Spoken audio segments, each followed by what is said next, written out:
Anitha Pushpavanam Kuppusamy Viha YouTube channel நண்பர்கள் அனைவருக்குமே அன்பான வணக்கம். நம்முடைய YouTube சேனலில் தொடர்ந்து பல பதிவுகளை பார்த்துக்கிட்டு வரோம். இன்றைக்கு இந்த பதிவில் நம் வீட்டில் எத்தனை அடுப்பு பயன்படுத்த வேண்டும் என்கின்ற தகவலை பார்க்க போகிறோம்.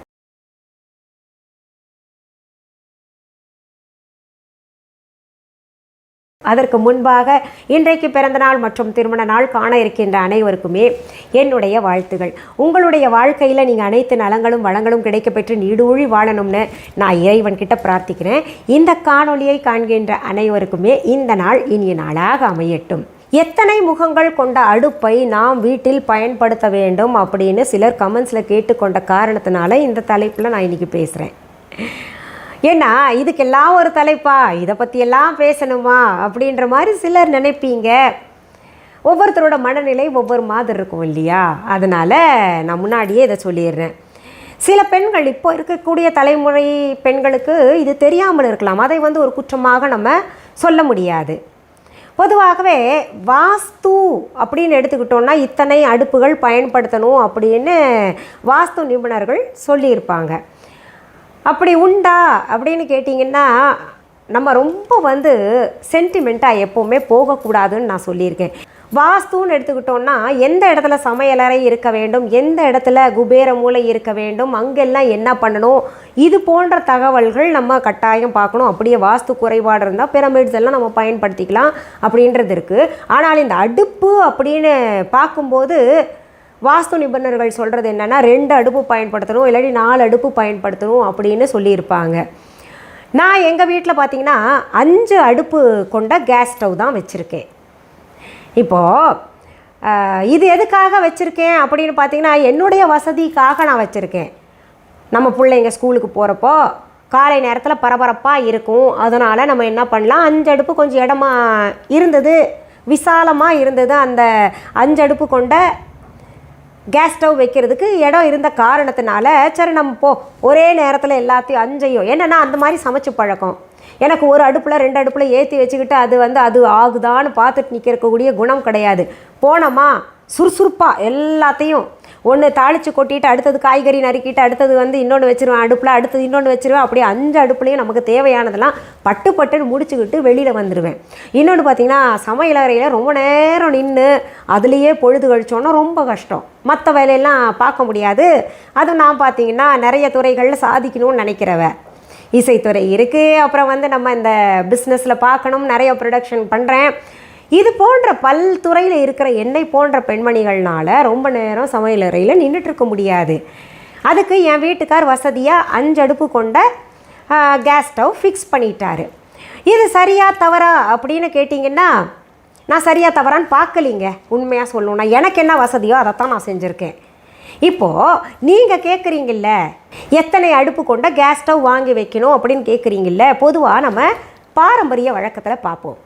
கிராமங்கள்லாம் பார்த்திங்கன்னா 2 அடுப்பு வச்சுருப்பாங்க. நடுவில் இந்த அடுப்பில் ஆனதை நம்ம தூக்கி வைக்கிறதுக்கு அந்த பாத்திரம் இருக்கு இல்லையா, சோறு சமைச்சிட்டோன்னு வைங்களேன், பொங்கிட்டோன்னு வைங்களேன், அந்த சோறு பொங்குன அந்த பாத்திரத்தை நடுவில் வைக்கிறதுக்கு ஒரு வாய் வச்சுருப்பாங்க, மண்ணாலேயே செஞ்சுருப்பாங்க. இந்த பக்கம் ஒரு அடுப்பு, இந்த பக்கம் ஒரு அடுப்பு வச்சுருப்பாங்க. இது பேசிக்காக எல்லாரும் 2 அடுப்பு வைக்கிறது வழக்கம். அது மண்ணால் செய்ததாகட்டும் அல்லது கேஸ் ஸ்டவ் இருக்கிறதாகட்டும். நம்ம பெரும்பாலும் எல்லாருடைய குடும்பங்களும் இருக்கக்கூடியது என்ன, 2 ஸ்டவ் தான் இருக்கும். ஒரு கேஸ் ஸ்டவ்னு எடுத்துட்டோம்னா 2 அடுப்பு இருக்கும். இது சாதாரணமாக இருக்கக்கூடியது. இது எதுக்காக கிராமத்தில் 2 அடுப்பு வச்சாங்க, 3 வச்சுருக்கலாமே, 4 வச்சுருக்கலாமே அப்படின்னு கேட்டிங்கன்னா அந்த காலத்துல எல்லாம் அடிப்படையாக சமைப்பது அப்படின்னு எடுத்துக்கிட்டிங்கன்னா ஒரு குழம்பு, ஒரு இடத்துல சோறு பொங்கணும், 2ம் ஒரே நேரத்தில் ஆயிடணும். இப்போ தான் மைக்ரோவன் வந்திருக்கு, ஃப்ரிட்ஜ் வந்திருக்கு, நிறைய சூடு பண்ணுறதுக்கெல்லாம் பொருள்கள் எல்லாம் வந்திருக்கு. இப்போ சூடு ஆறிடுச்சுன்னா நம்ம மைக்ரோவனில் வச்சு சூடு பண்ணுறோம். அது அவ்வளவு நல்லது கிடையாது, இருந்தால் கூட அப்பப்போ பயன்படுத்திக்கலாம், சூடு பண்ணிவிட்டு நம்ம சாப்பிட்றோம். ஆனால் அந்த காலத்தில் அப்படி கிடையாது.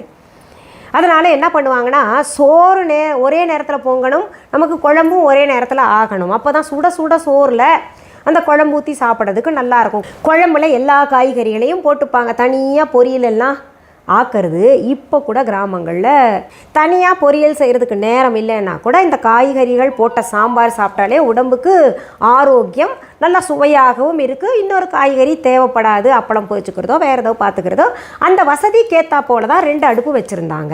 நடுவில் 3ஆவதாக ஒரு வாய் வச்சது அந்த பாத்திரத்தை இறக்கி வைக்கிறதுக்கு. கஞ்சி வடிக்கிறாங்கன்னு வைங்களேன், அந்த 3ஆவது வாய் இருக்கு இல்லையா நடுவில் இருக்கிறது, அதில் வச்சு கஞ்சி வடிச்சிட்டு அப்படியே ஒரு மூடி போட்டு போயிடுவாங்க, அவங்கவுங்க வேலையை பார்ப்பாங்க. இதை அடிப்படையாக வச்சு தான் கேஸ் ஸ்டவ் எல்லாம் 2 அடுப்பு வச்சு செஞ்சாங்க. இப்போ பார்த்திங்கன்னா 3ன்னு வந்துருச்சு, 4ன்னு வந்துருச்சு, 5ன்னு வந்துருச்சு, மேக்ஸிமம் 5. இந்த மாதிரி அடுப்புகள் வச்சுக்கிட்டு பயன்படுத்திக்கிட்டு இருக்கிறாங்க. இதெல்லாம் பார்த்திங்கன்னா இதில் அதிகமாக நம்ம வாஸ்து பார்க்கக்கூடாதுங்க. சிலர் இவ்வளவு தான் வைக்கணும், இல்லைன்னா அதுவாகும் இதுவாகும்னு குழப்பி விட்டிங்கன்னா அதுக்காக பயப்படாதீங்க. உங்கள் வசதி என்னன்னு பாருங்கள். உங்களுக்கு எத்தனை அடுப்பு கொண்ட ஸ்டவ் வாங்க முடியும் அப்படின்னு பாருங்கள். உங்கள் பட்ஜெட் என்னன்னு பாருங்கள். உங்கள் குடும்பத்தில் சமையல் எப்படி, மதிய உணவு எடுத்துக்கோங்களேன், கூட்டு பொரியல் அப்பளம் ஊறுகாய் அப்புறம் ஒரு துவையல் அப்புறம் சாம்பார் ரசம் வத்தக்குழம்பு தயிர் இந்த மாதிரி பெருசாக சாப்பிடுவாங்க. கொஞ்சம் கொஞ்சம் சாப்பிட்டா கூட இது அத்தனையுமே இலையில் தட்டில் இருக்கணும் அப்படின்னு நினைப்பாங்க. அப்பேற்பட்டவங்களுக்கு பார்த்தீங்கன்னா 2 அடுப்பு காணவே காணாது. சீக்கிரத்தில் முடிக்கணும்ல சமையல். ஆனால் அந்த 2 அடுப்பில் வச்சே நம்ம பெரியவங்களாம் சமைச்சிருக்காங்கன்னு வைங்க, சுறுசுறுப்பாக செஞ்சுருக்காங்க. ஒரு அடுப்பு ஆகும்போது சிலர்லாம் கவனித்து பாருங்கள், ஒரு அடுப்பில் சாம்பாரே கொதிச்சிட்ருக்குன்னா அப்படி அந்த சாம்பார் ஆகட்டும், அதுக்கப்புறம் காய்கறி நறுக்கலாம், பூண்டை உரிக்கலாம் அப்படின்னு உட்காந்துருப்பாங்க. அதெல்லாம் கிடையாது. நல்ல புத்தி கொண்டு பிழைக்கிறவங்க என்ன பண்ணுவாங்க, ஒன்று ஆகிக்கிட்டு இருக்கும்போது சீக்கிரத்துக்கு செஞ்சுருவாங்க. என்னங்க அப்படியெல்லாம் இருக்காங்களா அப்படின்னு கேட்டிங்கன்னா இருக்காங்க. எனக்கெல்லாம் உதவியாளர்கள் வந்திருக்காங்க நிறைய பேர். அந்த மாதிரிலாம் ஒரு சாம்பார் கொதிச்சுட்டு இருந்துச்சுன்னா அந்த அடுப்பையே பார்த்துட்டு நின்றுருப்பாங்க. அடுத்தது தயாரிப்போம், ரெடி பண்ணி வைப்போம். அந்த மாதிரிலாம் எண்ணம் தோணவே தோணாது. நான் நிறைய பேருக்கு சொல்லி கொடுத்துருக்கேன், இப்படி பண்ணுங்கள், இப்படி பண்ணுங்கள், அப்போ தான் சீக்கிரத்தில் முடியும்னு. அதை வச்சு தான் நான் சொல்கிறேன். அதனால் இப்போது நம்ம சமைக்கிறது எத்தனை தேவைப்படுது அப்படின்னு பாருங்கள். இன்னொன்று இதில் பார்க்குறது என்னென்னா, நம்ம 5 அடுப்பு வச்சுருந்தோன்னா ஒரு பாத்திரத்துக்கும் இன்னொரு பாத்திரத்துக்கும் இடிக்குமே, இடம் இருக்காதே அப்படின்னு நினைப்பீங்க. அதுவும் கவனிக்கணும் கட்டாயம். 2 அடுப்பு இருந்துச்சுன்னா தாராளமாக பெரிய பெரிய பாத்திரமே வச்சு நம்ம சமைக்கலாம். அது அந்த காலத்தில் பெரிய குடும்பம், கூட்டு குடும்பம் இருந்தது, அதனால் வச்சு சமைச்சாங்க. இந்த பாத்திரத்துக்கும் அந்த பாத்திரத்துக்கும் ஒரு இடைவெளி இருந்தது. ஆனால் இப்போது எல்லாம் தனி குடத்தனத்தில் இருக்கிறனால சின்ன சின்ன பாத்திரங்களில் ஒரு 3 பேர் 4 பேருக்கு தேவையான அளவுக்கு சமைப்பாங்க. எடுத்து வைக்கிற பழக்கம் நிறைய குடும்பங்களில். அதனால் சின்ன பாத்திரம் வச்சு சமைக்கணும் அப்படின்னு நினச்சிங்கன்னா 4 அடுப்பு இல்லை 5 அடுப்பும் தேர்ந்தெடுக்கலாம் உங்கள் பட்ஜெட்டுக்கு ஏற்ற மாதிரி. அப்படி இல்லையா, எங்களுக்கு கொஞ்சம் பெரிய பாத்திரம் வச்சு தாங்க சமைச்ச பழக்கம், 4 பேர் இருந்தால் கூட நல்லாவே சாப்பிடுவோங்க, பெரிய பாத்திரம் வச்சு சமைப்போம் அப்படின்னு நினச்சிங்கன்னா ஒரு பாத்திரத்துக்கும் இன்னொரு பாத்திரத்துக்கும் இடைவெளி இருக்கின்ற வகையில் 3 அடுப்பு எடுத்துக்கலாம். இல்லை 2 அடுப்பு போதும்னா அதுவே நிறுத்திக்கோங்க. இல்லை 4 நாங்கள் எடுத்து வச்சுக்கிறோங்க பரவாயில்ல அப்படின்னு நினைக்கிறவங்க 4 அடுப்பும் வச்சு சமைச்சிக்கலாம். இதெல்லாம் பார்த்திங்கன்னா நான் சொன்னது போல் சென்டிமெண்ட்டுக்கு உட்பட்டது கிடையாது. வாஸ்துக்கு அப்பாற்பட்டு நான் பேசிக்கிட்டு இருக்கிறேன். நம்ம வசதி, நம்ம பட்ஜெட், நம்ம குடும்ப சூழ்நிலை, நம்ம குடும்பத்தில் எப்படி சமைக்கிறோம் அதை வைத்து தான் அடுப்பை நாம முடிவு பண்ணிக்கணும். அதனால் எதையும் போட்டு குழப்பிக்காதீங்க, தெளிவாக இருங்க. சில விஷயங்களில் நாம் தெளிவாகத்தான் இருக்கும், சில விஷயங்களில் தான் இப்படி இருக்கணும், இப்படி வாழணும், இதை பின்பற்றணும் அப்படின்றது இருக்குது. இதிலெல்லாம் நீங்கள் ரொம்ப அலட்டிக்காமல் நான் சொன்னது போல் உங்களுக்கு தேவையானது என்னவோ அதன்படி நீங்கள் அடுப்பு வாங்கி பயன்படுத்திக்கோங்க. சரி, இன்றைக்கு இந்த தகவல் மிகவும் எளிமையானது இருந்தால் கூட நிறைய பேருடைய குழப்பத்தை நீக்கும் வகையில் இருக்கும்னு நான் நம்புகிறேன். இந்த பதிவை கட்டாயம் எனக்காக உங்களுடைய ஃப்ரெண்ட்ஸ் ரிலேட்டிவ்ஸ்க்கெல்லாம் ஷேர் பண்ணுங்கள். இந்த பதிவை முடிக்கிறதுக்கு முன்னாடி நம்ம விஹா ஆன்லைன் பற்றி சொல்லணும். விஹா ஆன்லைன் என்பது எங்களுடைய ஆன்லைன் ஷாப்.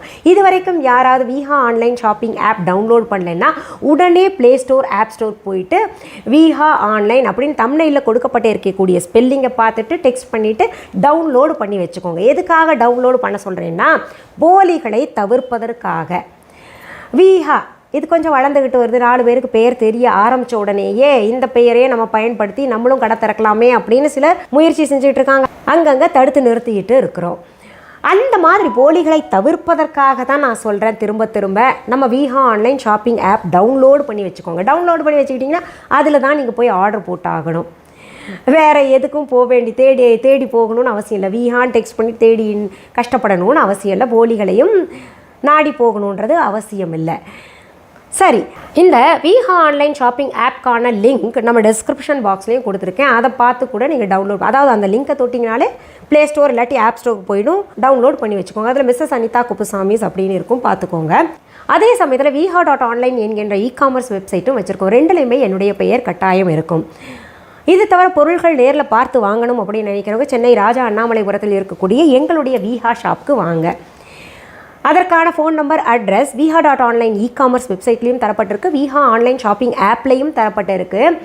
இது தவிர கூகுள் மேப்ஸில் போயிட்டு விஹா சென்னை ராஜா அண்ணாமலைபுரம் போட்டிங்கனாலே அந்த மேப் அழகாக டைரக்ட் பண்ணிவிட்டு எங்கள் கடையில் கொண்டு வந்து உங்களை சேர்த்துடும். நாங்கள் தினமுமே புதிய பொருள்களை அப்லோட் செஞ்சிட்ருக்கோம். ரொம்ப தரமான பொருள், சக்தி வாய்ந்த பூஜை பொருள்கள் வாங்கி பயன்படுத்தி பாருங்கள். உங்களுடைய பிரச்சனைகள் எல்லாம் என்னோடய வீடியோ பார்த்துட்டு எப்படி பயன்படுத்தணும்னு பின்பற்றினீங்கன்னா கட்டாயம் பிரச்சனைகள் அகலும். அதற்கு சாட்சி நிறைய பேர் கமெண்ட் பாக்ஸில் கமெண்ட்ஸ் போட்டுக்கிட்டு இருக்கிறாங்கல்ல, அதுதான். நான் பதிவு கொடுக்கறது உங்களுக்கு கட்டாயம் பயனுறும் வகையில் பார்த்து தான் கொடுத்துக்கிட்டு இருக்கேன். ஒவ்வொரு பதிவும் என்னுடைய பதிவுகள் பார்க்கலைன்னா போய் பாருங்கள். அனைத்து விதமான பிரச்சனைகளுக்கும் நான் பதிவு கொடுத்துருப்பேன். எங்கள் விஹா கடைக்கான கிளைகள், பிரான்ச்சஸ் எங்கேயுமே கிடையாது. என்னுடைய பெயர், புகைப்படம், வீடியோவை பயன்படுத்திக்கிட்டு யாராவது மேடமுடைய கடை தாங்க, அவங்களுடைய கடையிலிருந்தால் பொருள்கள் வாங்கிட்டு வந்து இங்கே கொடுத்துக்கிட்டு இருக்கோம் அப்படின்னு சொன்னாங்கன்னா அது முற்றிலும் தவறான செய்தி. அப்படி ஒன்று இருந்ததுன்னா நான் கட்டாயம் உங்களுக்கு தெரிவிப்பேன். சரி, உங்களுக்கு எந்த விதமான பதிவுகள் வேணும்னு கமெண்ட்ஸில் டெக்ஸ்ட் பண்ணுங்கள். அதை பார்த்துட்டு கட்டாயம் பதிவுகளாக சீக்கிரத்தில் தரேன். மீண்டும் அடுத்த பதிவில் சந்திக்கும் வரை நன்றி, வணக்கம். அன்பான வாடிக்கையாளர்களே, உங்கள் விஹா ஸ்டோரில் பூஜை பொருட்கள், சிலைகள், ராசிக்கற்கள், வாஸ்து பொருட்கள், விதைகள், பாரம்பரிய அரிசி வகைகள், சிறுதானியங்கள், ஆர்கானிக் பொருட்கள், மூலிகை எண்ணெய், மளிகை பொருட்கள், மரச்செக்கு எண்ணெய், மரப்பொருட்கள், வெள்ளி ஆபரணங்கள், கிஃப்ட் ஆர்டிகல்ஸ், காட்டன் மற்றும் பட்டு புடவைகள், காட்டன் சுடிதார்கள், பட்டு பாவாடை, குழந்தைகளுக்கான விளையாட்டு பொருட்கள், ஹை குவாலிட்டி இமிடேஷன் நகைகள், வீட்டு உபயோக பொருட்கள், ஜூட் பேக்ஸ், ஹேண்ட்மேட் சோப்ஸ், அழகு சாதன பொருட்கள், சிறுதானிய பிஸ்கெட்டுகள், ஹோம் அப்ளையன்சஸ், இன்னும் பற்பல பொருட்கள் விற்பனைக்குள்ளது. விஹா ப்ராடக்ட்களை நீங்கள் வாங்க விரும்பினால் அது எங்களுடைய viha.online வெப்சைட் மற்றும் சென்னை ராஜா அண்ணாமலைபுரத்தில் உள்ள எங்கள் விஹா ஸ்டோரில் மட்டுமே கிடைக்கும் என்பதை தெரிவித்துக் கொள்கிறோம். வேறு எந்த ஆன்லைன் வெப்சைட்களிலும் விஹா ப்ராடக்ட்கள் விற்பனைக்கு கிடையாது என்பதை நீங்கள் கவனத்தில் கொள்ள வேண்டும். எங்கள் விஹா ஸ்டோரின் விலாசத்தை கண்டறிய கூகுள் மேப்ஸில் விஹா ஸ்டோர் என்று டைப் செய்தால் வழியை கண்டறியலாம். www.viha.online வெப்சைட்டிலும் விஹா ஸ்டோரின் அட்ரஸ் உள்ளது.